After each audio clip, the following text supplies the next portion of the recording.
Have your resin projects ever gone from masterpiece to disaster due to an incorrect mix? Mixing the resin and hardener can make or break your project. Do you want to know the secret of the flawless finish? Stick around and I will show you the exact steps for a perfect mix every time.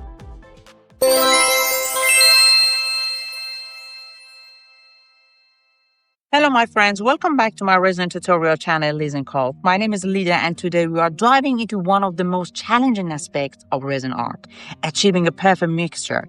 Just one incorrect measurement can ruin your entire work. First, let me clarify an essential term that we'll need for this tutorial, the concept of ratio. Ratio is a mathematical term that shows the relationship between two numbers or units, represented as a quotient. And in resin art, it refers to the proportions of the resin and the hardener that should be mixed. And usually it will be given by the manufacturer as a part A for resin and part B for hardening. Think of ratio as a helpful tool that lets us compare different quantities in a meaningful way. Once you grasp how ratio works, you will find it much easier to use it for making your resin mixture. Actually, there are two methods for mixing the resin and hardener, a harder way and an easier way. First, I will explain the harder way and then move on to the easier way. But it is important to remember that both methods rely on the idea of ratio. The harder method involves measuring the resin and hardener by volume. For this method, we use measuring jar or graduated jar which has marked lines indicating a specific measurement of volume. For preparing a small amount of resin mixture, we can use a measuring cup. As you can see, it has both metric and imperial system measurement. Choose the option that is easier for you. I'm more familiar with the metrical system, so I'm going to use milliliter. For measuring by volume, I usually measure the resin and hardener in two separate containers according to the ratio given by the manufacturer and then add them together. You can add them in one cup, but it will be tricky and I will explain it why later. If the recommended ratio is 1:1, it means that for every unit of resin, you need an equal unit of the hardener. If the ratio is 2:1, it indicates that for 2 units of resin, you need 1 unit of hardener. In this case, the amount of hardener is half that of the resin. But how did I get the total amount of the needed mixture? Good question. You have 3 choices. Calculate the volume of the mold mathematically, or you can load your mold with water to find the needed volume. The third option is using handy apps or online resin calculator. Just plug in your mold dimensions and the given ratio, and they will calculate exactly how much resin and hardener you need. You don't need to calculate it personally. No brain strain required. And you can use them for both methods of measurement. Let me show you in a practical way. According to my resin app, for a mold with a diameter of 20 centimeter and a thickness of 0.5 centimeter, we need something is about 165 milliliters of the resin mixture. For a 1:1 ratio, we need 82 milliliters of the resin and 82 milliliters of the hardener, the equal amount. For the 2:1 ratio, we need 110 milliliters of the resin and 55 milliliters of the hardener. Imagine I'm using a resin with the ratio of 2:1. Okay, I need 110 milliliters of the resin in 1 cup. So I'm going to use milliliter metric system, 110.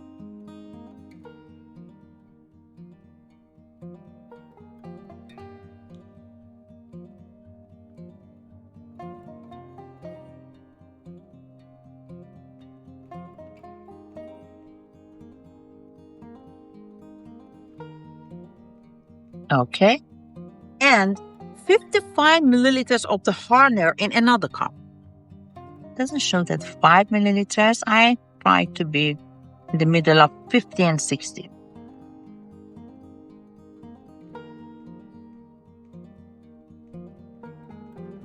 Many believe that adding resin to hardener is better due to the differing densities, which help them mix more effectively. But I usually add the hardener to the resin, and as long as I stir them well, it works just fine. So I'm going to add them at the top of each other nicely, just like this. Then you have to stir them nicely. This way of measuring the resin and hardener has both pros and cons. The good point is that it is easy to add or take away if you pour too much of one part.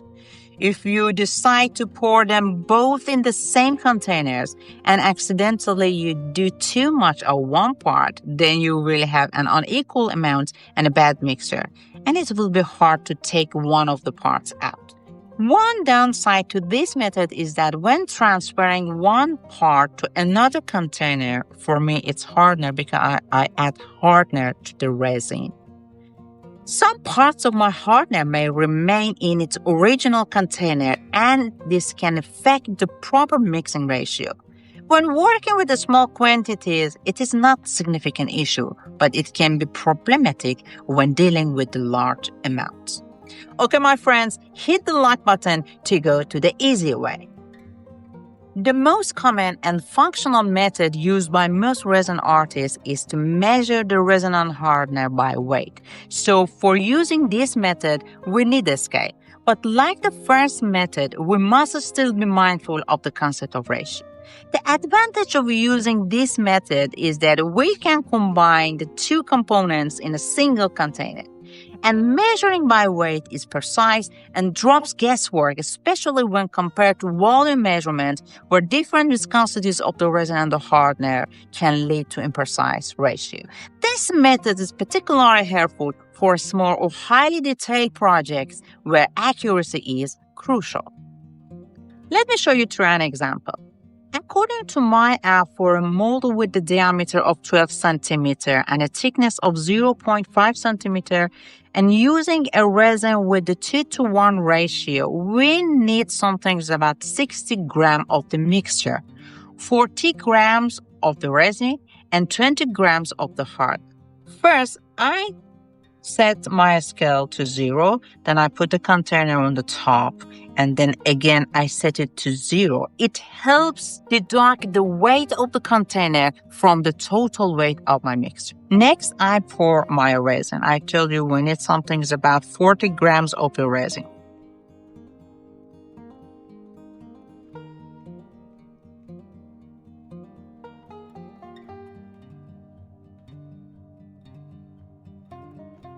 Okay, you see the scale shows the 40 grams of my resin. Then I set the scale to the 0 again before adding my hardener. If the given amounts are whole number, as in our example, maybe you don't need to zero the scale again before adding the hardener. But for a rational number, it can be confusing, so it's better to reset the scale to 0 each time for accuracy. And I always do it the same way. Now I can add my hardener. I told you for 40 grams of resin, we need 20 grams of hardener.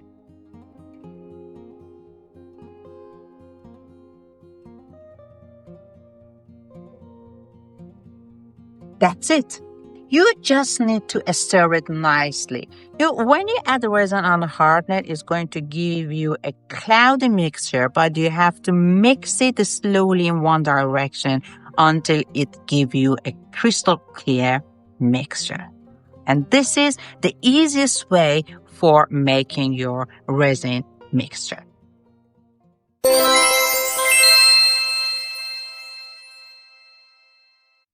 There are two important points that you should know before making your resin mixture. You may have this question: when decided whether to measure the resin on hardener by volume or by weight? Actually, it depends on the manufacturer's structures and the specific properties of the resin you are using. Measuring by weight, when manufacturer specifies a ratio in weight, or the resin and hardener have different densities, it means they weigh differently for the same volume. For example, if the resin has a density of 1.1 per gram, the hardener has a density of 0.95 gram.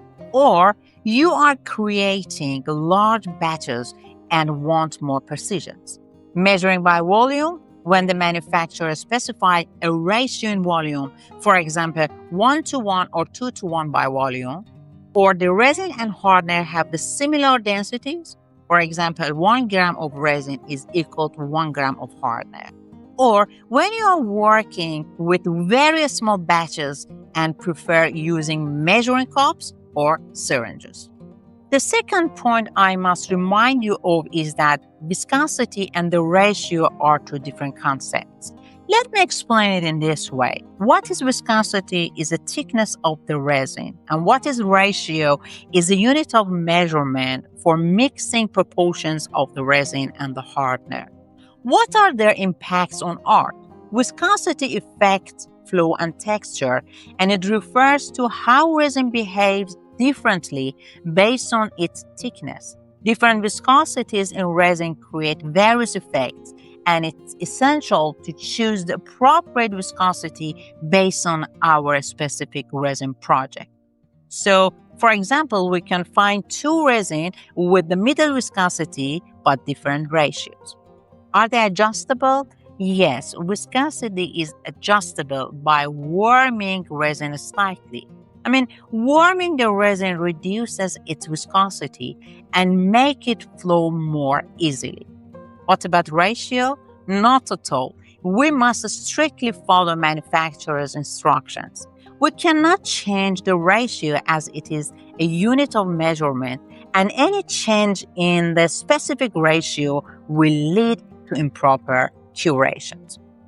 And just like that, I believe you are now prepared to measure resin like a pro. Whether you are in a weight team or the volume team, precision is the secret to perfect resin creations. Always follow the ratio recommended by your resin manufacturer for flawless results. Okay, my friends, I hope this tutorial inspires you to create your own beautiful resin pieces with the perfect mixture. If you enjoyed this video and it helps you to find your answers in this topic, don't forget to like, subscribe, and share it.